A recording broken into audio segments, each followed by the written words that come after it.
dando início a mais uma escola bíblica.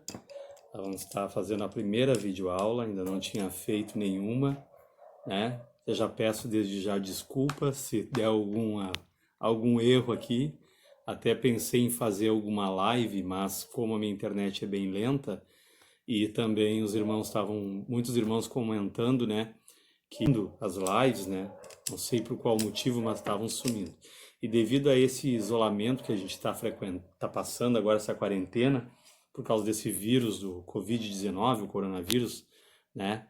Que está assolando a todo mundo. Então a gente vai passar essa lição de número 7, vamos estar fazendo o estudo, lá dos irmãos da Santa Rosa lá, que ficaram sem essa lição, né? Que a gente acabou fazendo uma reprise da lição número 6, que falava sobre a sexualidade humana. E a gente tinha perdido a lição número 7, que é esta, que é a queda do ser humano.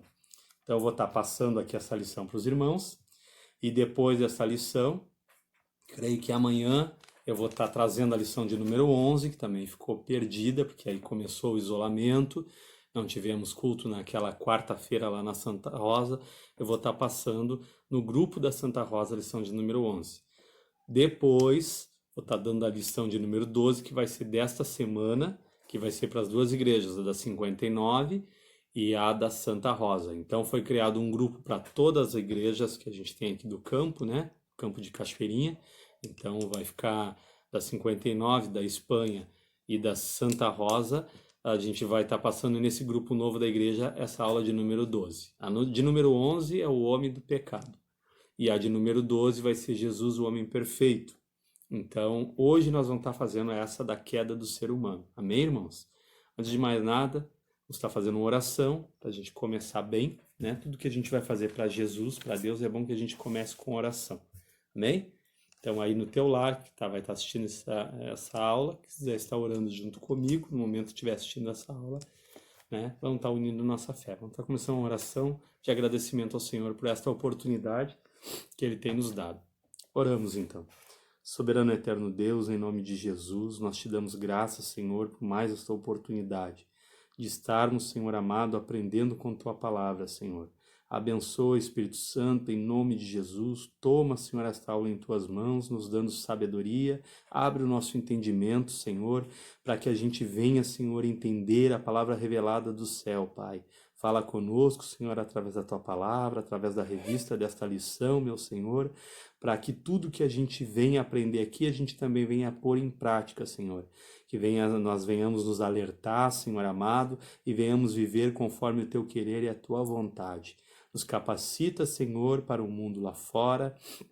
Também te pedimos, ó Deus, que o Senhor venha aniquilar, meu Senhor, que o Senhor venha acabar com este vírus, Pai. Cremos, Senhor, que isso em breve vai passar e nós vamos cantar do outro lado o hino da vitória. Vamos poder testemunhar, vamos poder logo estarmos juntos, Senhor, nos abraçando, Senhor amado, nos cumprimentando, congregando, Senhor, estando junto, te adorando, Senhor amado, celebrando, Senhor amado. Então, Senhor, nos guarda, Senhor, assim como o Senhor guardou o teu povo lá no deserto, assim quando o Senhor ordenou que o teu povo ficasse resguardado, ficasse nas suas casas, assim como o Senhor ordenou também que o povo ficasse dentro da arca, guardado, Pai, daquele grande dilúvio, Pai. Muitas vezes o Senhor disse que o teu povo recuasse, que o teu povo esperasse, que o teu povo não pelejasse, mas que cresce e confiasse no Senhor, que a peleja é sua e não nossa. Assim nós acreditamos que esta peleja é tua, meu Pai, que o Senhor está operando, Pai. Ainda não sabemos, isso nos ensina que o amanhã não nos pertence, mas pertence ao Senhor. Por isso nós te agradecemos, te louvamos em nome de Jesus. E cremos, Senhor, que o Senhor é o nosso socorro bem presente na hora da angústia. Fica conosco, Senhor. Toma, Senhor, estes momentos, Senhor, que estaremos na Tua presença. Toma em Tuas mãos, nos rege, nos guia, Pai, que nós venhamos ter bom proveito, Senhor, desta aula. Assim nós te agradecemos, te louvamos, em nome de Jesus. Amém. Amém, meus irmãos? Então vamos estar dando início a esta aula, né, de número 7, que tem por título A Queda do Ser Humano. Texto áureo, irmãos, se encontra em Romanos, capítulo 5, versículo 12, e diz assim: Pelo que, como por um homem entrou o pecado no mundo, e pelo pecado a morte, assim também a morte passou a todos os homens, por isso que todos pecaram. Romanos 5:12. Esse texto aqui se refere, meus irmãos, ao pecado que entrou lá no jardim do Éden. Éden, que significa lugar de delícias, como eu já falei em algumas aulas junto com os irmãos, né? Um lugar na qual Deus preparou um jardim, formou o homem com suas próprias mãos, colocou para trabalhar nesse jardim, para lavrar e guardar a terra. Aí nós sabemos que Deus havia duas árvores neste jardim, a árvore da vida e a árvore do conhecimento do bem e do mal. A palavra do Senhor diz que esta árvore do conhecimento do bem e do mal havia uma ordenança, havia uma proibição, na qual o homem não poderia tocá-la, muito menos ainda comer deste fruto. Nós não sabemos qual é o fruto, porque a Bíblia não revela que tipo de fruto que era, mas diz que era uma fruta boa e agradável à vista, vistosa, que a gente olhava, que o primeiro homem e a primeira mulher que viveram nesse jardim, no Éden, olhava e era agradável à vista, né? E agradável de se comer. Então diz que eles olharam, né? No caso a Satanás, né? Usando a serpente, induziu Eva a pecar, a comer, e esta mesma induziu Adão. E quando eles desobedeceram, quando eles pecaram, né? Desobedeceram, assim dizendo, o pecado entrou, e junto com o pecado entrou a morte, né? Então, Romanos, quero trazer também para os irmãos, a gente leu esse texto agora, foi em Romanos 5:12. Em Romanos 6:23 vai dizer que o salário do pecado é a morte. Nós conhecemos esse texto, né? Isso quer dizer que em cada ação há uma reação. Em cada ato, cada atitude nossa há uma consequência, né? Eu sempre costumo dizer, volto a repetir, os irmãos talvez já estejam cansados de ouvir isso, é um ditado que eu uso, que o pecado, ele é doce nos lábios, mas amargo no coração. No começo ele até pode ser prazeroso, pode ser delicioso o pecado, mas depois, né, ele pode ser doce como mel, mas no final ele vai ser amargo como fel, né? Ele vai ser doce nos lábios, mas amargo no coração. Quer dizer o que é isso, irmão Daniel? Que a atitude dele pode ser prazerosa, mas depois, quando a gente vai parar para pensar no que fez, no que cometeu, as pessoas que vão ficar tristes, né? A gente mesmo ficar triste com a atitude que a gente fez, impensável, involuntariamente, e às vezes até voluntariamente, às vezes mesmo até ciente de que é errado e mesmo assim querendo fazer. Amém? Na verdade, a prática vai dizer assim, meus irmãos: ao pecar, ou seja, o ato pecaminoso contra Deus, o homem perdeu. Então ele pecou e ele acabou perdendo. O ato foi pecar e o perder foi a consequência. Então, ao pecar contra Deus, o homem perdeu o completo domínio sobre a criação e tornou-se vulnerável à morte, né? Então, o homem, ele acabou deixando de ser invulnerável, né? Ele teria o direito à imortalidade, havia a árvore da vida ali, e ele passou a ser mortal, né? Vulnerável à morte, e em Cristo, porém, temos o reino e a vida eterna. Amém. Agora a gente vai... Aqui tinha a leitura, eu até fiz umas anotações aqui, né? A leitura de segunda-feira, que era em Gênesis capítulo 3, que ela fala a história da queda. É o capítulo mais triste, a gente costuma dizer, que foi a queda, quando entrou o pecado no mundo, né? Quando entrou o pecado no ser humano. Então aqui Gênesis 3 vai falar o quê? Que a desobediência gerou a queda. Terça falava em 2 Coríntios 11:3 a estratégia de Satanás. Vai dizer dos trabalhos, dos açoites, das prisões, do perigo de morte. Tudo isso são as estratégias que o inimigo lança contra a nossa vida. Quarta-feira, 1 Timóteo, capítulo 2, versículo 14, vai dizer que Eva é enganada por Satanás. O engano que fez Eva cair em pecado, né? Então, lá em 1 Timóteo, já no Novo Testamento, vai se referir aqui no Antigo Testamento, no livro de Gênesis, no Bereshit, né? No livro das Origens, sobre a estratégia do inimigo que trouxe um engano, que acabou enganando a Eva. Eu não vou ler todos aqui, vou só falar aqui, irmão, não vou falar muito isso aqui, porque agora na nossa próxima leitura bíblica em classe, ela vai falar um pouco mais disso aqui também. Em João, capítulo 8, versículo 44, era o texto, perdão, de quinta, diz que o diabo é o pai da mentira. A Bíblia vai dizer que o diabo é homicida desde o princípio, desde o início, e nele não há verdade, nele há só um engano. Ele é pecador, ele é mentiroso, né? Ele é o pai da mentira. E todo aquele também os irmãos estavam, muitos irmãos comentando, né, que estava sumindo as lives, né? Não sei por qual motivo, mas estavam sumindo. E devido a esse isolamento que a gente tá passando agora, essa quarentena, por causa desse vírus do Covid-19, o coronavírus, né? Que está assolando a todo mundo. Então a gente vai passar essa lição de número 7, vamos estar fazendo o estudo, lá dos irmãos da Santa Rosa lá, que ficaram sem essa lição, né? Que a gente acabou fazendo uma reprise da lição número 6, que falava sobre a sexualidade humana. E a gente tinha perdido a lição número 7, que é esta, que é a queda do ser humano. Então eu vou estar passando aqui essa lição para os irmãos, e depois dessa lição, creio que amanhã eu vou estar trazendo a lição de número 11, que também ficou perdida, porque aí começou o isolamento, não tivemos culto naquela quarta-feira lá na Santa Rosa. Eu vou estar passando no grupo da Santa Rosa a lição de número 11. Depois, vou estar dando a lição de número 12, que vai ser desta semana, que vai ser para as duas igrejas, a da 59 e a da Santa Rosa. Então foi criado um grupo para todas as igrejas que a gente tem aqui do campo, né? Campo de Cachoeirinha. Então vai ficar da 59, da Espanha e da Santa Rosa.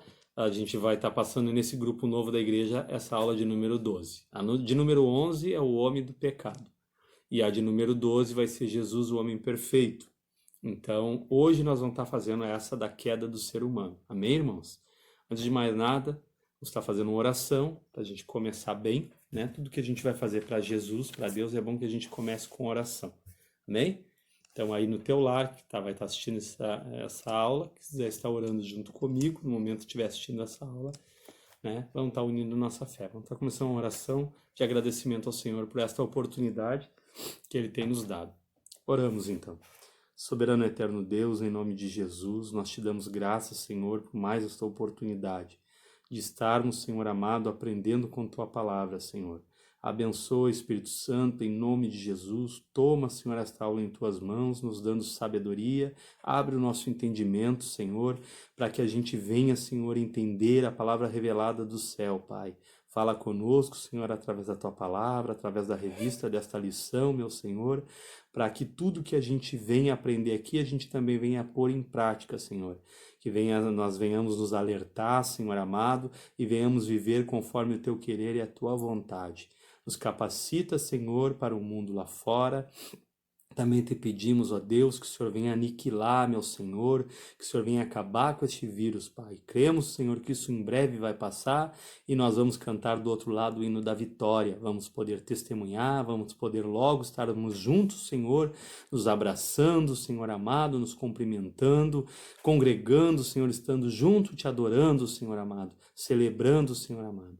Então, Senhor, nos guarda, Senhor, assim como o Senhor guardou o teu povo lá no deserto, assim quando o Senhor ordenou que o teu povo ficasse resguardado, ficasse nas suas casas, assim como o Senhor ordenou também que o povo ficasse dentro da arca, guardado, Pai, daquele grande dilúvio, Pai. Muitas vezes o Senhor disse que o teu povo recuasse, que o teu povo esperasse, que o teu povo não pelejasse, mas que cresce e confiasse no Senhor, que a peleja é sua e não nossa. Assim nós acreditamos que esta peleja é tua, meu Pai, que o Senhor está operando, Pai. Ainda não sabemos, isso nos ensina que o amanhã não nos pertence, mas pertence ao Senhor. Por isso nós te agradecemos e te louvamos em nome de Jesus. E cremos, Senhor, que o Senhor é o nosso socorro bem presente na hora da angústia. Fica conosco, Senhor. Toma, Senhor, estes momentos, Senhor, que estaremos na Tua presença. Toma em Tuas mãos, nos rege, nos guia, Pai, que nós venhamos ter bom proveito, Senhor, desta aula. Assim nós te agradecemos, te louvamos, em nome de Jesus. Amém. Amém, meus irmãos? Então, vamos estar dando início a esta aula, né, de número 7, que tem por título A Queda do Ser Humano.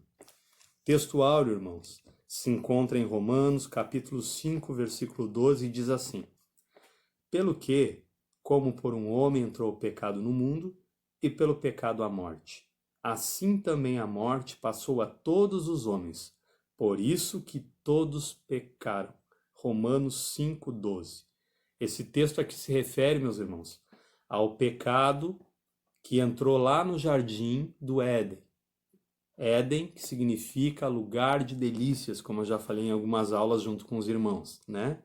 Um lugar na qual Deus preparou um jardim, formou o homem com suas próprias mãos, colocou para trabalhar nesse jardim, para lavrar e guardar a terra. Aí nós sabemos que Deus havia duas árvores neste jardim, a árvore da vida e a árvore do conhecimento do bem e do mal.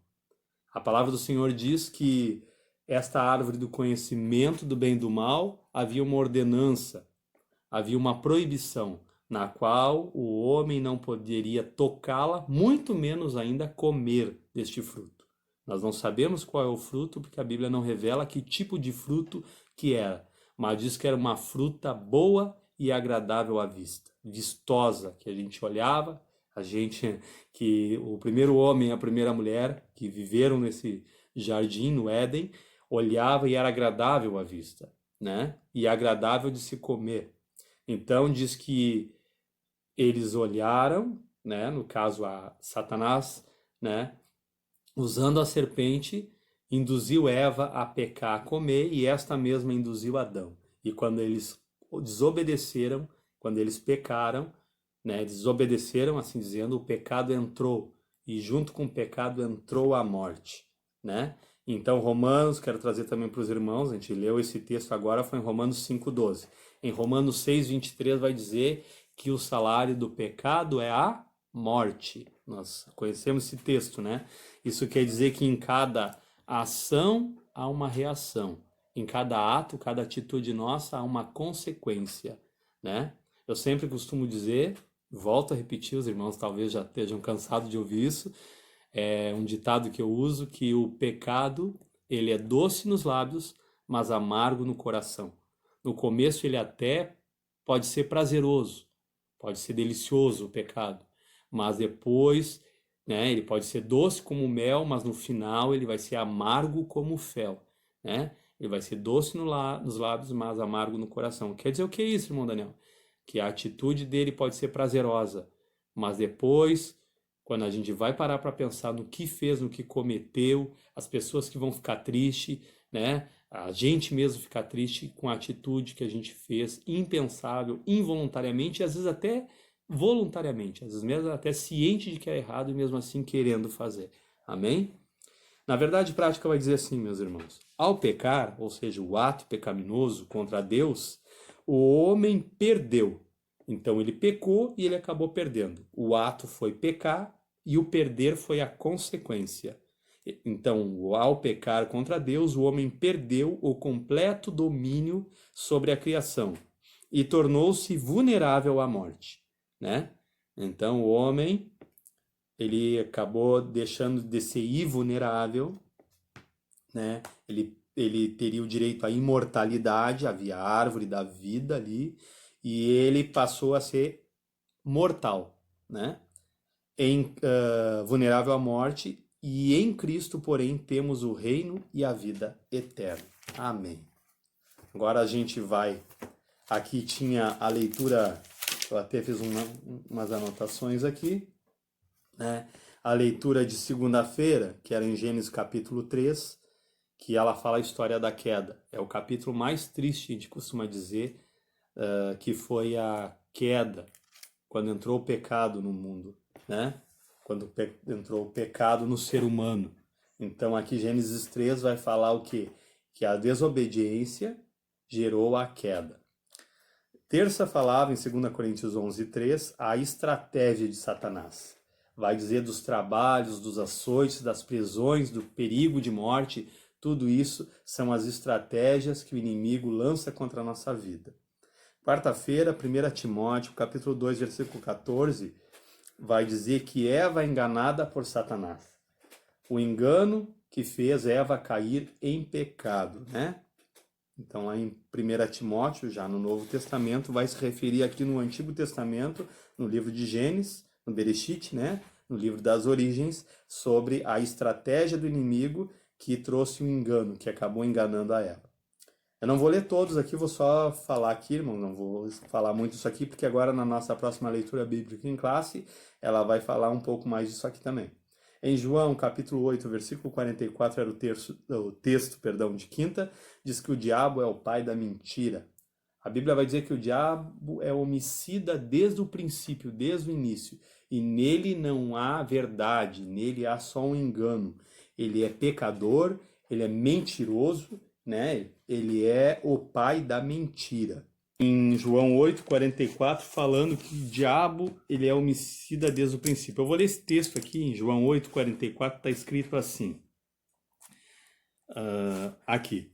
Vós tendes por pai o diabo, e quereis satisfazer os desejos de vosso pai.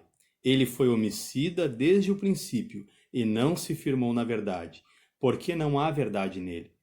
Quando ele profere mentira, fala do que ele é próprio, porque é mentiroso e pai da mentira. Amém? Então, irmãos, a gente sabe que se nós dermos nossos lábios, dermos a nossa boca a Satanás, a gente está deixando que ele fale o que é próprio, o que lhe convém, né? A gente acaba sendo titulado como filho do diabo, porque a gente está dando a nossa boca, emprestando a Satanás para que ele venha falar suas mentiras. E nós, como convertidos, como servos de Cristo, né? E o nosso Senhor sempre disse, em verdade vos digo, né? Ele mesmo se titulou, se mostrou sendo o caminho, a verdade e a vida, né? E nós, como somos imitadores de Cristo, nós temos que viver e falar a verdade.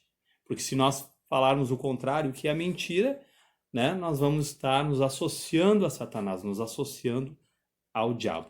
Amém? Muitas das vezes, irmãos, temos o costume, ou ouvimos às vezes pessoas fazer um alarde, fazer, olha só aquele pecado lá, botar na balança o pecado.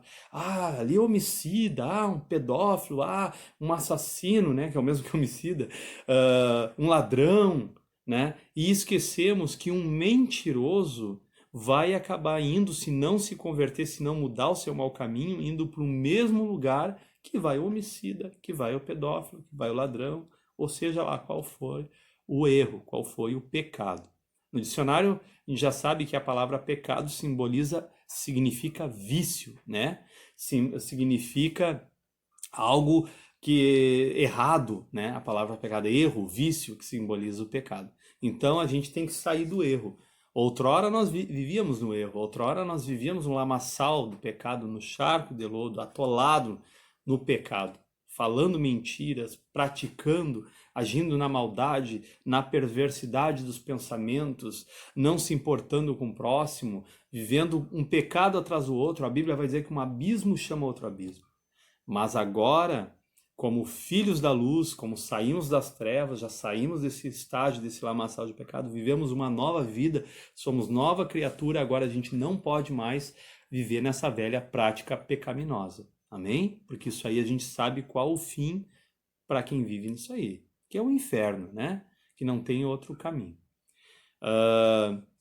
Vamos agora para a nossa leitura bíblica em classe, meus irmãos, que se encontra em Gênesis capítulo 3, versículo 1 ao 7. Ela vai começar dizendo assim, vai ter uma pergunta no lado B desse texto que vai dizer assim, ó. Ora, a serpente era a mais astuta de todas as alimárias do campo que o Senhor Deus tinha feito.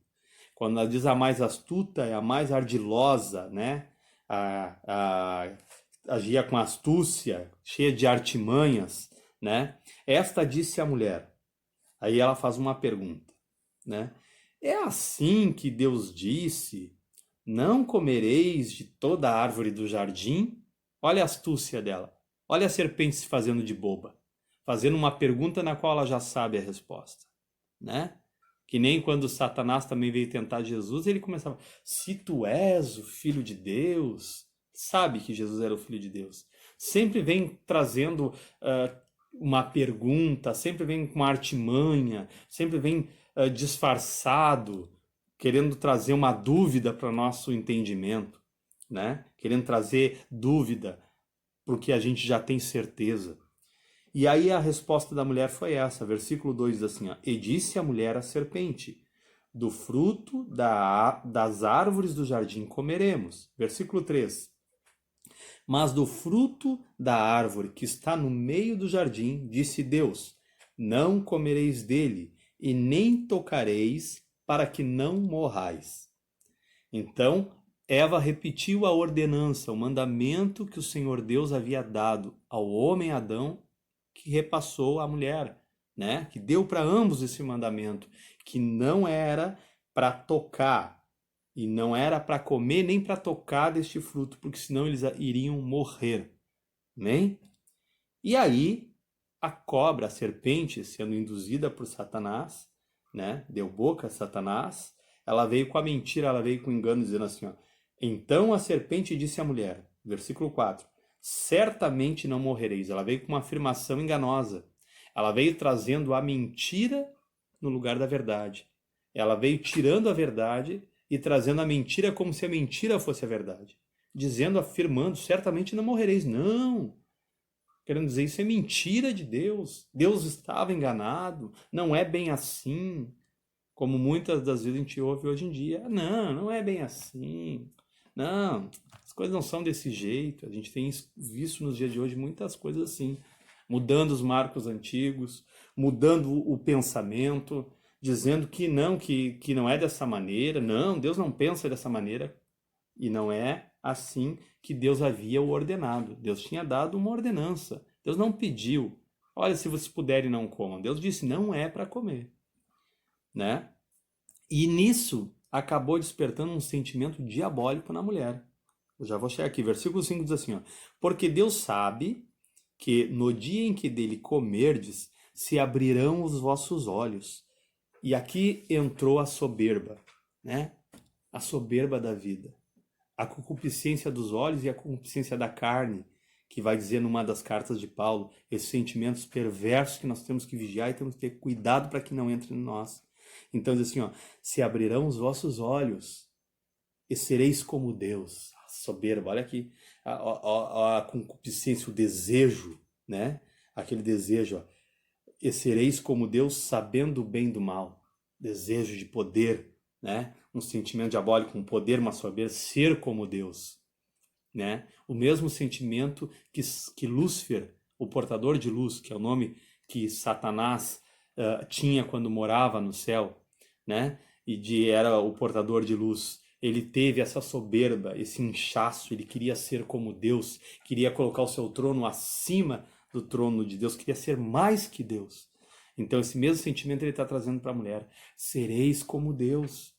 E a mulher pensou, opa, você como Deus, né? O mesmo sentimento que ele veio para Jesus, olha, tudo isso te darei se prostrado me adorares, querendo trazer um sentimento, olha, tu vai ter poder, eu te darei riqueza, eu te darei os reinos deste mundo, os reinos dessa terra, tu só tem que me adorar. Então aqui ele estava trazendo para a mulher. E vendo a mulher que aquela árvore, versículo 6, acompanha aí, que aquela árvore era boa para se comer, né? Era suculenta, ela olhava assim, parecia ser uma árvore deliciosa e agradável aos olhos. Olha a concupiscência dos olhos, olha o desejo do olho, olhou, se agradou, o desejo, teve desejo por aquela árvore, por aquele fruto, melhor dizendo. E árvore desejável para dar entendimento. Ó, soberba, vou ficar inteligente, vou ficar sábia, vou ter poder, vou conhecer, né? Tomou do seu fruto. Primeiro veio o desejo. Primeiro ela foi tentada, teve a tentação, teve aquele desejo. No momento que ela arrancou aquele fruto, que ela tomou, que ela pegou naquele fruto, que ela tocou, que era uma ordenança, que era uma ordem para não tocar, e comeu. Aí, entende? Ela foi até tentada, mas ela poderia ser tentada. Não, não, não, isso não. Deus falou, tá falado. Não, não, não vou fazer. Não, não, não quero. Tá repreendido. Sai, Satanás. Não, não, não quero. Né? Não, serpente, não vou cair no teu conto, não vou cair na tua lorota. Eu vou obedecer o que Deus falou. Mas não, ela tomou do fruto, ela comeu. E além do mais, além dela ter pecado, ela levou o pecado mais além, ela levou mais adiante. E deu também ao seu marido, e ele comeu com ela. Ele consentiu com o erro. Ele poderia dizer, não, mulher, Deus falou que não é para fazer, tu errou, mas eu não vou entrar nesse erro, eu não vou entrar nesse pecado. Mas ele acabou comendo. Então os dois cobiçaram, entrou o desejo da cobiça, né? A concupiscência dos olhos é a cobiça, o desejo que eles tiveram por aquele fruto, né? Teve desejo, ele poderia refrear esse desejo, ele poderia relutar, resistir, como diz lá em Tiago, né? Sujeitai-vos a Deus, se eles se sujeitassem à ordenança de Deus, está sujeito, Deus falou, eu me sujeito, eu obedeço, né? Se sujeitar é respeitar, eu respeito o que Deus falou. Resistir ao diabo, a tentação vai vir, irmãos, vem em todo mundo. Mas ele resistisse ao diabo, o diabo fugiria, não teria vez para ele. Assim como Jesus resistiu lá no deserto ao diabo, foi levado pelo Espírito para ser tentado pelo diabo, tinha esse propósito. Ele resistiu ao diabo e o diabo teve que bater em retirada. Tiago vai dizer, sujeitai-vos a Deus, resistiu ao diabo e ele fugirá de vós. Só que eles não resistiram ao diabo. Eles não resistiram à tentação. Eles sucumbiram à tentação. Eles foram tentados e foram até o fim, até pecar. Amém? E o versículo 7, para encerrar essa leitura bíblica em classe, vai dizer assim, ó, então foram abertos os seus olhos, os olhos de ambos, e conheceram que estavam nus, e coseram folhas de figueira e fizeram para si aventais. Isso quer dizer o que? Eles viviam num período de inocência. Não havia malícia, não havia maldade neles. Mas no momento que eles comeram do fruto, a inocência deles foi perdida. Os olhos deles foram abertos, entenderam que estavam nus e começaram a sentir vergonha e coseram, né, fizeram aventais para eles. Amém? Glória a Deus. Vamos para a introdução, irmãos, eu vou lendo e vou explicando, né? Os irmãos já estão acostumados, geralmente nas minhas aulas eu faço dessa maneira. Então vou lendo aqui, que vai dizer assim a introdução. Estudaremos hoje o capítulo mais trágico da história, né? A queda do ser humano. No transcorrer da aula, mostraremos que a narrativa do pecado de Adão e Eva, longe de ser uma parábola, foi um evento real, né? Muita gente pode até dizer, não, isso não existiu, isso é um conto, é uma fábula. Não, isso foi um evento real, cuja literalidade não pode ser questionada, pois acha-se referendado em toda a Bíblia. Quer dizer o que, irmãos? Tu não vai encontrar só em mente em Gênesis, só no livro lá do princípio. Em toda a Bíblia, tu vai acabar encontrando alguma referência que vai se referir a Adão, que vai se referir a Eva, que vai se referir a este pecado, que vai se referir a este erro, a esta situação, né? Inicialmente, examinaremos o livre-arbítrio e as suas implicações na experiência humana. Em seguida, averiguaremos a queda em si. E depois focaremos as consequências da rebelião adâmica. Rebelião adâmica quer dizer, falando de Adão, né? A rebelião se rebelou no momento que ele desacatou, no momento que ele contrariou a ordem do Senhor, é como se rebelou, né? Houve uma rebelião. Rebelião é ir contra aquilo que está proposto. Deus propôs a obediência e eles se rebelaram. Acabaram dando ouvidos a Satanás pela boca da cobra e se rebelaram contra Deus neste momento. Fazendo o que não é a vontade de Deus é ir contra Deus. Então foi as consequências por eles terem se rebelado. As consequências da rebelião adâmica trata-se, pois, de uma temática imprescindível ao estudo da doutrina do homem, conforme a encontramos na Bíblia Sagrada. Que o Espírito Santo nos ilumine a compreender esta aula. Hein? Então agora vamos para o primeiro tópico, que é o tópico 1 aqui, que tem por título o livre-arbítrio do ser humano. Vai dizer assim, neste tópico definiremos o livre-arbítrio. Em seguida veremos o seu relacionamento com a soberania divina. E finalmente trataremos da responsabilidade humana frente às ordenanças divinas. Primeiro subtópico do tópico 1 vai ser o livre-arbítrio. É o dom que recebemos de Deus, através do qual podemos desimpedidamente escolher entre o bem e o mal. Tem as outras referências aqui, irmãos, olhem nas revistas de vocês, leiam em casa, porque senão a aula vai ficar muito extensa esse vídeo, tá? Que se encontra em Deuteronômio, capítulo 28, versículo 1, também em Josué 24:15, né? Esse Josué 24:15 é quando Josué diz, vou só falar isso aqui, que ele vai dizer assim, escolhei agora a quem servais, né? Se eles queriam escolher a quem eles iam servir, se eram os deuses lá dos Moabitas, quem eram os deuses lá daquela região. Mas ele diz o livre-arbítrio dele, a escolha dele. Porém, ele vai falar, eu e minha casa serviremos ao Senhor. Aqui ele tem o direito de escolha, ele poderia escolher como os demais, escolher os deuses pagãos. Mas ele diz, não, se querem escolher, escolham o que vocês quiserem. Isso para mim é errado. Mas eu digo a minha escolha, o meu livre-arbítrio. Porém, eu e minha casa escolheremos ao Senhor. Amém? Glória a Deus. Que essa escolha de Josué também seja a nossa escolha. Também vai ter em 1 Reis 18:21 e Hebreus 4:7, que vai falar sobre escolha, sobre o livre-arbítrio, né? Também nós sabemos que em Mateus vai falar sobre os dois caminhos. Também é o livre-arbítrio. Deus mostra dois caminhos, né? O caminho estreito e apertado, né? Que leva à salvação, né? Apertado e estreito é o caminho que leva à salvação, e o caminho largo e espaçoso que leva à condenação. Também é um livre-arbítrio, o direito de escolha. A vontade de Deus é soberana. A vontade soberana de Deus é que ninguém se perdesse, é que todos fossem salvos.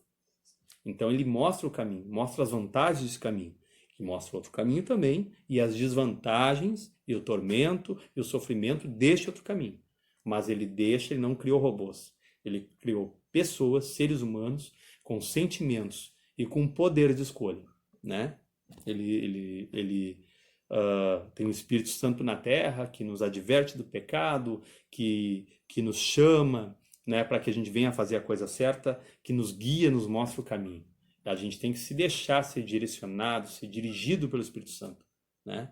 Mas quando a gente não tem esse conceito, não deixa o Espírito Santo trabalhar na nossa vida, não é dirigido pelo Espírito Santo, muitas das vezes a gente é dirigido pelo inimigo, dirigido por Satanás, a fazer as coisas que ele quer que façamos, a fazer os desejos, a vontade dele, e se não sair deste caminho de erro, de pecado, o caminho que espera é o caminho largo e espaçoso que leva para a perdição.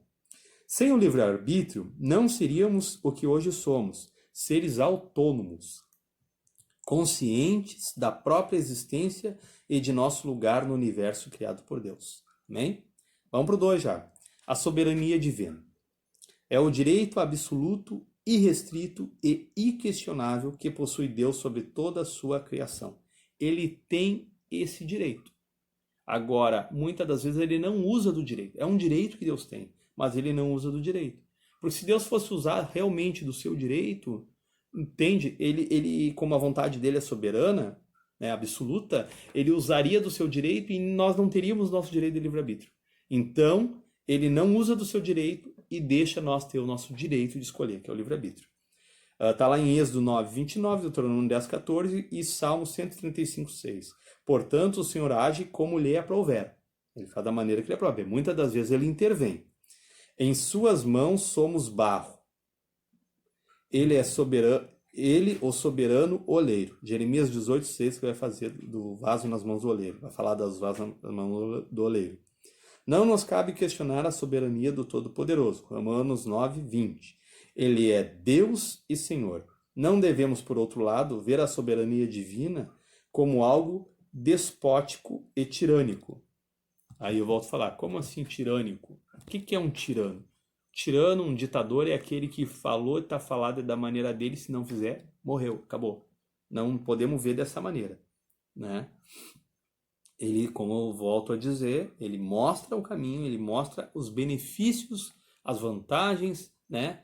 A promessa que há nesse caminho, um lugar sem, se seguir esse caminho, o que é a promessa final? Um lugar de paz, um lugar sem dor, né? Um lugar de alegria sem igual, de tamanha felicidade que a gente jamais experimentou nessa terra. A Bíblia vai dizer que os olhos não viram, os ouvidos não ouviram, que não desceu o coração, é o que está preparado para a gente. Então há um lugar palavras inefáveis, que não tem palavras na terra que expressem o que é este lugar. Nós nunca vimos tamanha coisa, tamanha maravilha, mas grandiosa é a promessa, né, deste lugar para nossas vidas. Portanto, todas as ações de Deus são fundamentadas em seu amor. Deus é amor, sabemos também que Deus é justiça e sabedoria. Então, está fundamentado no amor, na justiça e sabedoria. O que ele faz agora só viremos a compreender mais à frente. Está lá em João 13, 7. Descansemos, pois, na vontade divina. Salmo 37, verso 5. O que diz o Salmo 37, verso 5? Entrega o teu caminho ao Senhor. Confia nele e no mais ele fará. Mas tudo ele fará, meus irmãos. Nós temos que entregar nossa vida, nosso caminho ao Senhor Jesus. Confiar nele. Confiar não é ficar na dúvida. Confiar é eu sei que ele tem o melhor para mim. Não se preocupar, entregar nossa vida a ele e no mais ele fará. Amém? Pedro, em 2 Pedro 5,7, não me falha a memória, vai dizer para a gente entregar ao Senhor todas as nossas ansiedades, porque ele tem cuidado de vós, né? Então isso é uma demonstração de confiança, confiar nele, entregar nossa ansiedade, né? Ele cuida da gente, amém? Vamos para o 3 aqui, irmãos, a responsabilidade humana. Entre o livre-arbítrio e a soberania divina, encontra-se a nossa responsabilidade, Jeremias 35:13. Não resta dúvida de que Deus permite-nos o direito de obedecer-lhe, ou não, os mandamentos. Todavia, ele nos chamará um dia a prestar contas quanto às nossas escolhas. O juízo final não é ficção, é realidade, que aguarda a espécie humana na consumação de todas as coisas. Está lá em Apocalipse 20, verso 11 e 15. Irmãos, o direito de escolha é nosso. A gente pode escolher. A gente pode escolher pecar ou não pecar. A gente pode escolher o pecado, pode escolher errar, mas a gente não pode escolher a consequência. E essa virá. Amém?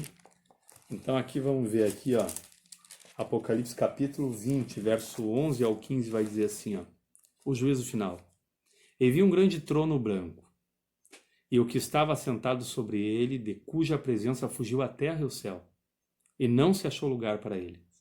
E vi os mortos, grandes e pequenos, que estavam diante do trono, e abriram-se os livros, e abriu-se outro livro, que é o livro da vida. E os mortos foram julgados pelas coisas que estavam escritas nos livros, segundo as suas obras. E deu o mar os mortos que nele havia, e a morte e o inferno deram os mortos que neles haviam, e foram julgados cada um segundo as suas obras. E a morte e o inferno foram lançados no lago de fogo. Esta é a segunda morte. E aquele que não foi achado escrito no livro da vida, foi lançado no lago de fogo. Bem? Então a gente não escolhe essa consequência. Errou, eu errei, pequei a vida inteira, morri, agora estou no trono branco, eu quero escolher qual vai ser o meu destino. Não vai ter isso. Não tem outra escolha. A escolha é enquanto vida, irmãos, enquanto estamos vivos, nós temos a nossa chance de escolher. Aqui falou também, irmão, trono branco. Eu não vou falar, até a outra aula de número 11, vai falar bastante do homem na iniquidade, vai entrar um pouco nesse assunto de Apocalipse. Apocalipse esse estudo de escatologia, o estudo das últimas coisas, é um estudo bem complexo, complicado para muitos, né? Não é um estudo muito fácil, mas eu só vou falar aqui só do trono branco, para que os irmãos não façam confusão do tribunal de Cristo e do trono branco. O tribunal de Cristo é para a igreja. O tribunal de Cristo é recompensa. O tribunal de Cristo é galardão, é os presentes, né? Pelas nossas boas obras. E o trono branco é o julgamento dos ímpios. Quando alguém vai preso, né? Ele fica lá retido até o dia da audiência. Nesse dia da audiência ele vai ser julgado. Tem um júri, ele vai ser julgado. E dali vai sair a condenação. Foi julgado há 15 anos, foi julgado há 20 anos, foi julgado há 30 anos. Né? Então, e até o Brasil fala 30 e poucos anos, é chamado de condenação perpétua, que sai depois para o bom comportamento. E perpétua é sempre, né? E aí não é um perpétuo, é só um nome. Então, só que aqui, irmãos, aqui não. Aqui é eternidade mesmo. Aqui é condenação perpétua mesmo. É sofrimento para sempre. É tormento para sempre. Aonde o fogo não apaga, onde vai arder a chama, vai ter ranger de dentes, irmãos. Isso aqui é terrível. Eternidade, a pessoa saber por que está ali, por qual foi seu erro, porque pecou, a consciência, mostrando a alma ali, sabendo por que foi o erro, e dor eterna, irmãos. É muito sério. Do outro lado, é paz eterna, é alegria eterna. Amém? Então, o trono branco, irmãos, todos eles vão estar perante, né, Jesus e vão ser condenados. Vai se abrir os livros, vai abrir o livro ali, vão procurar o nome do livro da vida. Olha, não está no livro da vida, né? Quando a gente, geralmente, quando uma pessoa, a gente costuma dizer, aceita Jesus, né? Ela aceita caminhar com Jesus, ela aceita que Jesus guie sua vida. Então a pessoa costuma dizer, Senhor, escreve meu nome no livro da vida, né? A gente pede que o nosso nome esteja escrito neste livro da vida, né? Se arrepende da vida pecaminosa, da vida que vivia e pede para uma nova vida. Hein? Então vamos mais à frente, irmãos? Então eu queria falar só dessa parte que eu quis falar do juízo final, que no juízo final vai ter o trono branco. Jesus hoje é advogado, mas chegará o dia que ele vai ser juiz, vai julgar. Amém? Vamos para o 2. A queda, um evento histórico e literal. Vai dizer assim, a apostasia de Adão e Eva deu-se em consequência do conflito entre o livre-arbítrio, eu erro bastante essa palavra, humano, e a soberania divina. Neste episódio, houve a possibilidade da queda e a realidade da tentação e a historicidade da queda. Apostasia. Apostasia, o que é apostasia? A apostasia é se desviar da fé. A apostasia é sair do caminho. Eles estavam na fé, estavam no caminho, estavam na obediência, se apostataram, saíram do caminho, pararam de obedecer. Nem foi pelo momento ali eles se apostataram, eles deram ouvido ao inimigo. Então foi a apostasia de Adão e Eva, né? Então teve o conflito entre o livre-arbítrio humano e a soberania divina, o que Deus queria e a escolha que eles tiveram. Subtópico 1, que são 3 subtópicos também. A possibilidade da queda. Em sua inquestionável soberania, Deus criou Adão e Eva livres. Eles eram livres, permitindo-lhes o direito de obedecê-lo ou não. Todavia, a ordem do Senhor concernente à árvore da ciência, né, ou do conhecimento, do bem e do mal, era bastante clara. Está lá em Gênesis 2,16. Então, não foi nada mal entendido. A ordem era clara, né? A ordem era para não tocar e para não comer, como eu havia falado. Se eles optassem por ignorá-la, teriam que arcar com as consequências de seu ato. A morte espiritual, seguida da morte física. Então, o que houve? Eles tiveram essa morte espiritual e começaram a ter, vamos dizer assim, uma validade de dias, né? Começaram a ter validade da sua vida. Os dias começaram a ser contados. Se o homem e a mulher não tivessem pecado, eles seriam imortais. Amém? Então aqui eles tiveram a morte espiritual e em seguida a morte física. Passaram a ser participantes da morte do corpo. 2. A realidade da tentação. Ao ser tentada pela serpente, Eva deixou-se enganar pela velha e bem arquitetada mentira de Satanás. O inimigo, desde o princípio, como a gente leu, é enganador, é mentiroso, é homicida, né? Então, ele é astuto. Tem muita gente às vezes subestima, não estou aqui para exaltar Satanás, mas uma coisa a gente sabe, que o inimigo, ele tem poder para enganar, né? Ele tem um poder grande de persuasão, de fazer com que as pessoas façam a vontade, de sedução. Ele é o vil tentador, diz a palavra do Senhor. Então ele arquitetou tudo bem arquitetado. O inimigo é muito estrategista. Ele não lê o teu pensamento, mas ele te observa. No livro de Jó vai dizer, da onde vens? E ele diz, de passear e observar a terra. Então ele começa a te analisar, a olhar para a tua vida e ver, ele tropeça ali, ele está indo bem, mas sempre ele cai naquele ponto, é ali que ele dá brecha, é ali que ele me dá entrada, é ali que eu consigo agir, é dessa maneira, é isso que ele gosta, é isso que ele deseja, e assim ele vem e acaba com seu papo ardiloso, com suas artimanhas, a convencer a pessoa a ir na dele, a convencer a pessoa a fazer a vontade dele, a sair da presença do Senhor. Então, aqui dizendo, a possibilidade de o homem vir a ser um Deus, foi essa a estratégia que ele usou, né? O homem querer ser um Deus. No instante seguinte, Adão e Eva pecaram contra Deus, tendo em vista a representatividade de Adão.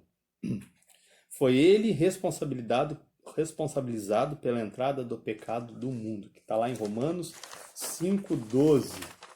E foi o que a gente leu, que Adão foi responsável pelo pecado do mundo, que vai dizer o que em Romanos 5,12? Que por causa de um homem, o pecado entrou no mundo.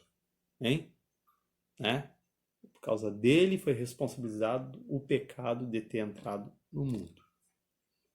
Vamos pro 2 aqui, pro 3, perdão, irmãos. O 3 vai dizer assim, a historicidade da queda. A narrativa da queda do ser humano tem de ser acolhida de forma literal. Como de forma literal? Como está escrito literalmente. Não, eu acho que assim, pois é, que está fantasioso. Não. Ela tem que ser interpretada, essa narrativa bíblica, né? Acolhida, ou seja, aceita de uma forma literal. Pois o livro de Gênesis não é uma coleção de parábolas mitológicas. O que é mitológica? Que nem a mitologia grega, romana, os mitos, as criações humanas, a mitologia, não. Parábola mitológica, como um mito, mas como um relato histórico e confiável. Tratemos com temor e tremor. A Bíblia Sagrada é inspirada, né? Vai dizer que a palavra do Senhor é divinamente inspirada, né? Inerrante, não há erros nela, né? Não contém erros, infalível, ela não falha, e completa palavra de Deus. A Bíblia, meus irmãos, por mais que venham pessoas dizer, mas é muita tradução, é muita versão, é muito aquilo. A Bíblia não contém erros, irmãos. A Bíblia, com certeza, ela é infalível. A Bíblia é a palavra de Deus. Quando nós abrimos a Bíblia, quando estamos lendo a Bíblia, nós entendemos e sabemos que é o próprio Deus falando conosco, nos ensinando. Bem? Vamos para o terceiro e último tópico, depois estaremos indo para a conclusão. O terceiro tópico vai dizer as consequências da queda de Adão. Vai dizer assim, devido à rebelião contra o Senhor, a raça humana teve de arcar com os pesados encargos. A consciência do pecado, a perda da comunhão com Deus, a transmissão do pecado às gerações subsequentes, o que viria depois, a enfermidade da terra, né? E finalmente a morte física. Vamos para o primeiro subtópico, que é a consciência do pecado. Ao tentar a mulher, a antiga serpente prometeu-lhe a onisciência divina, que ela ficaria tendo a mente de Deus, teria a sabedoria de Deus, ia ser onisciente, poderosa. Mas o que os nossos pais herdaram, o que eles receberam como recompensa, foi uma consciência pecaminosa. O diabo é mentiroso. Ele promete algo que ele não tem poder para dar, né? O que ela recebeu foi uma consciência pecaminosa, ou seja, uma consciência de culpa, né? Em vez de o que ela desejou, que ia ser soberana, que ia ter uma consciência poderosa, na verdade ela ficou uma consciência de culpa, irmãos. E que coisa triste, né? Quando a pessoa ela tem uma consciência assim, né? De uma coisa assim, de uma culpa, de uma coisa que ela sabe que se ela está passando por aquilo é por culpa, por erro dela, por burrice da gente, por persistência de persistir numa coisa errada. Então, o que herdou foi isso, uma consciência pecaminosa, né? Se culpando, geradora de obras mortas. O pecado leva-nos a perder o brilho do rosto e o vigor físico, né? Então, acaba perdendo o vigor, perdendo a vontade, perdendo, né, o brilho do rosto. A palavra do Senhor vai dizer que um coração alegre formoseia o rosto. Um coração alegre, alegre, a alegria que a gente tem de estar fazendo a coisa certa, de ter uma vida fora do pecado, de ter uma vida fazendo aquilo que agrada ao Senhor. Aí tu tem uma alegria, tu tem temor do Senhor. A Bíblia vai dizer que o temor do Senhor é o princípio da sabedoria. Então tu é uma pessoa sábia, porque tu vive fazendo aquilo que tu sabe que vai te levar para o céu, que vai te aproximar de Deus, que vai te afastar do inimigo. Então tu tem uma alegria no teu rosto. Tu não vê as coisas só vê o lado mal, o lado ruim das coisas, só a tristeza. Então aqui vai dizer então que o brilho no rosto, né? O vigor físico. Eis porque o homem precisa nascer da água e do Espírito. É por isso que diz, né? Para que a gente tenha até esse vigor, esse brilho no rosto, que a gente precisa nascer da água e do Espírito. Nascer da água é quando nós somos batizados na água, né? Morre a velha criatura, né? Morre o velho homem e nasce a nova criatura. É uma novidade de vida. E do Espírito é que nem João Batista disse: eu vos batizo com água para arrependimento dos pecados, mas vai vir um, né, após mim, que esse batizará com fogo. Amém? Glória a Deus. Bendito e louvado é o santo nome do Senhor. E outra coisa que eu quero trazer aqui também, que eles perderam, meus irmãos, que eles perderam foi aqui a comunhão com Deus. Eu acho lindo aquele relato que diz que Deus vinha na viração do dia para ter um tete-a-tete com Adão, para ter uma conversa com Adão, para falar com Adão, né? Como dois amigos. Quando ele chegava e conversava com Adão, né? Todo dia vinha ver como é que estava a sua coroa da criação, né? O homem, a sua obra, vinha conversar com a sua criatura. O Criador conversava com a sua criatura. Isso é tremendo, irmão. E o homem perdeu esse contato direto que ele tinha com Deus quando ele pecou. Ele foi expulso do Éden, né? Ele foi expulso do Éden, Deus colocou querubins, uma espada flamejante ali, trancando de que o homem tentasse voltar para o jardim do Éden. Ele perdeu isso aí, né? A Bíblia vai dizer que o castigo do homem foi do suor do teu rosto, comerás o teu pão, né? Que a terra ia produzir cardos, espinhos, o homem teria que trabalhar para se alimentar. A Bíblia vai dizer que havia um vento do Oriente que regava a terra, que umedecia a terra. Havia um jardim de delícias, tinha tudo plantado, tudo bom para ele comer, agradável e bom para ele comer. A mulher, na concepção, para ela dar luz, ela teria, o castigo da mulher, ter dores para gerar filhos. Então, possivelmente, ela não teria dores para ter filhos. Se diz que este foi o castigo da mulher. E a serpente, segundo alguns estudiosos, diz que ela não era o animal que ela rasteja. Tanto chega-se a esse estudo porque ela diz que ela teria que arrastar o seu ventre no pó, né? Que a serpente era como se fosse um lagarto, um animal que tinha patas. Não sei se ela andava em duas patas, como um homem de pé, ou se ela andava em quatro patas, mas ela não se arrastava como ela se arrasta. E a promessa que diz que da semente da mulher haveria um que esmagaria a cabeça da serpente. Está assim falando da semente da mulher, está falando de Jesus que um dia vai esmagar a cabeça de Satanás, que é a antiga serpente. Amém? Para o próximo aqui, irmãos, próximo tópico vai dizer a queda da comunhão com Deus. Em consequência de seu pecado, Adão e Eva foram expulsos da presença de Deus. De agora em diante, não poderiam mais viver no jardim do Éden, onde diariamente conversavam com o Senhor. Foi o que eu falei agora há pouco, eu antecipei aqui. Mas apesar de haverem ofendido a Deus, continuaram a ser alvo de seu imenso, eterno e infinito amor. Hein? Né? Que em João 3,16 vai dizer, assim como nós, né? Que mesmo quando andávamos lá no mundo lá fora, e como essas pessoas que ainda não conhecem a Deus, que ainda não... tem muita gente que diz, eu creio em Deus, eu sei que Deus existe. Mas saber, crer, a Bíblia vai dizer que até os demônios creem, mas não obedecem, né? Creem, estremecem, mas não obedecem, né? A Bíblia vai dizer em João 3,16 que Deus amou o mundo. Quando fala o mundo, né? Não é o sistema mundano, mas as pessoas, este mundo, todas as pessoas do mundo, de tal maneira, uma maneira imensa, que ele deu seu Filho unigênito, seu único Filho, para que todo aquele que nele crê, que crê no Filho, que crê em Jesus, não pereça, não venha morrer, mas tenha a vida eterna, venha alcançar a promessa da vida eterna. Amém? Então aqui, mesmo que eles tinham pecado, mesmo que eles erraram, eles não deixaram de ser alvos do imenso e eterno e infinito amor do Senhor Deus, o Senhor Todo-Poderoso. Desde a queda, o ser humano para reatar a comunhão com Deus, tende a aproximar-se dele pela fé, né? Nós sabemos que sem fé é impossível agradar a Deus. Então, para nós agradar o Senhor, para nós chamar a atenção do Senhor, nós temos que demonstrar, temos que ter fé dentro do nosso ser, temos que ter fé. Sem fé é impossível, né? Nesse retorno, isso está lá em Hebreus 11:6. Nesse retorno, não estamos sós. Jesus Cristo é o nosso medianeiro ou mediador eficaz. Romanos 5:1. Ele é o verdadeiro Deus e o verdadeiro homem. O que faz um mediador? É que nem o sacerdote fazia. O sacerdote, ele ouvia do povo os pecados, né?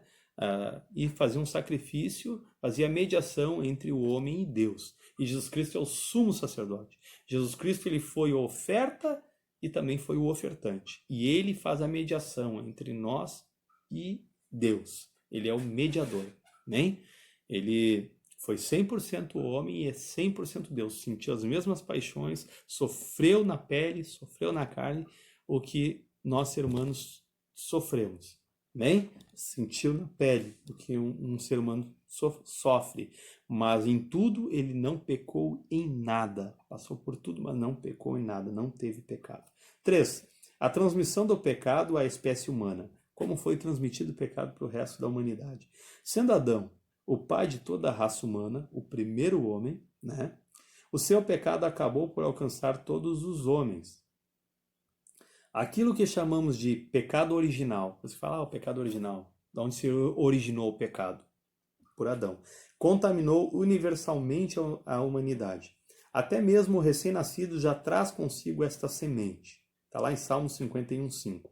Embora a criança na fase de inocência não tenha a experiência do pecado, a iniquidade adâmica acha-se impregnada no seu interior, prestes a ser despertada. Somente em Cristo podemos vencer tanto o pecado original como o experimental. Bem? Então já está impregnado no ser humano. Tá? Adormecido. Por isso que a gente diz assim, eu antes vivia no pecado, agora eu nasci de novo, agora eu sirvo a Cristo. E a gente costuma dizer, aquele velho homem, ele está dormindo, a gente tem que ter um cuidado para não fazer esse homem despertar, senão ele volta à tona, né? Que nem está dizendo, não podemos despertar. Então, em Cristo, irmãos, nós somos mais que vencedores. Em Cristo, nós conseguimos vencer tanto o pecado original, o pecado lá de Adão, né? Como o pecado experimental, né? Muitas crianças são recolhidas por Deus na fase da inocência, apesar da iniquidade dos pais. Entre os que morreram sem a experiência do pecado, acham-se os inocentes assassinados por Herodes, está em Mateus 2,16, que está mostrando um exemplo. Aquele monte de criancinha, aquele monte de bebezinho, que quando Herodes soube da profecia que haveria de vir um Messias, né, um enviado, um ungido do Senhor, e ele mandou matar as crianças hebreias, mandou matar todas aquelas crianças. Então, esses inocentes aqui que morreram sem pecar, né, sem ter o pecado, estão nesta relação aqui, né? Vamos para o 4. A enfermidade da terra. Por causa do pecado de Adão, até a própria terra adoeceu. Expulso do Éden, Adão teria de trabalhar com redobrado esforço, né? Teria que haver muito esforço, a fim de prover o seu sustento cotidiano, sustento de cada dia. Então ele teria que trabalhar muito, que não é diferente hoje em dia, né, meus irmãos? Desde então, o nosso planeta vem sofrendo com fomes, tremores de terra, né, os terremotos e inundações. A terra tem sido abalada, né? A terra tem gemido, a terra tem desde o pecado original, desde isso aí a terra tem sofrido. Em sua epístola aos Romanos, na carta que Paulo escreveu ao povo de Roma, aos Romanos, o apóstolo Paulo descreve a terra como que gemendo por causa das expectativas quanto às últimas coisas. Romanos 8:22. Ele fala que a terra geme. Mas quando o reino de Deus manifestar-se logo após a grande tribulação, o planeta será curado de todas as suas enfermidades. Irmãos, Após a grande tribulação, Satanás vai ser preso durante 1000 anos. Aí começa o período do milênio. Nesse período do milênio, o Senhor Jesus Cristo reinará na terra. A terra será transformada. A terra vai ser curada, vai ser sarada. Amém? Está Isaías capítulo 35, vocês procurem lá. O planeta será curado de todas as suas enfermidades. Há uma promessa verdadeira, verídica aqui, que a terra será sarada. Mas isso só após a grande tribulação, né? Nós, pré-tribulacionistas, assembleianos, né? Do Ministério de Deões de Pelotas, assim como os outros irmãos assembleianos, nós cremos e somos pré-tribulacionistas. O que isso quer dizer, irmão Daniel? Existem os pré-tribulacionistas, os mid-tribulacionistas e os pós-tribulacionistas. E nós, como pré-tribulacionistas, a pressa diz antes, nós cremos que vamos ser arrebatados antes da grande tribulação. Os mid-tribulacionistas acreditam que no meio da tribulação vão ser arrebatados. E os pós-tribulacionistas acreditam que vão passar por toda a grande tribulação para depois serem arrebatados, né? Mas nós cremos que vão ser arrebatados antes da grande tribulação, vamos se encontrar com o Senhor nos ares, vamos passar os 7 anos, enquanto há os 7 anos aqui na terra, os 3 anos e meio de falsa paz, com o anticristo reinando, e depois os 3 anos e meio de profanação do templo, ele mostrando realmente quem ele é, depois a igreja desce com Cristo, né? A grande batalha do Armagedon, Satanás é preso e Jesus Cristo reina com a igreja, com a nova Jerusalém que desce do céu na terra. É um breve resuminho assim do Apocalipse, é muito mais detalhado que isso. Então, desce para reinar com a igreja durante o milênio na terra. Amém? Nesse milênio é o que está se referindo aqui. Se referindo aqui que o planeta será curado. 5. A morte física, irmãos. O homem não foi criado para experimentar a morte física. Escute bem. Nesse sentido, podemos dizer que fomos criados imortalizáveis. O ser humano foi feito para ser imortal. A palavra vai dizer que quando nós formos transformados num corpo de glória, né? Quando a gente for arrebatado, porque carne não entra no céu, então nosso corpo tem que ser transformado. Diz que nós não precederemos que morre, né? Tá lá em Tessalonicenses, também diz em 1 Coríntios, que não precederemos que os mortos salvos em Cristo, que dormem, que descansam no Senhor, serão primeiro e logo em seguida, muito rápido, logo em seguida nós, junto com os que dormem, encontraremos o Senhor nos ares.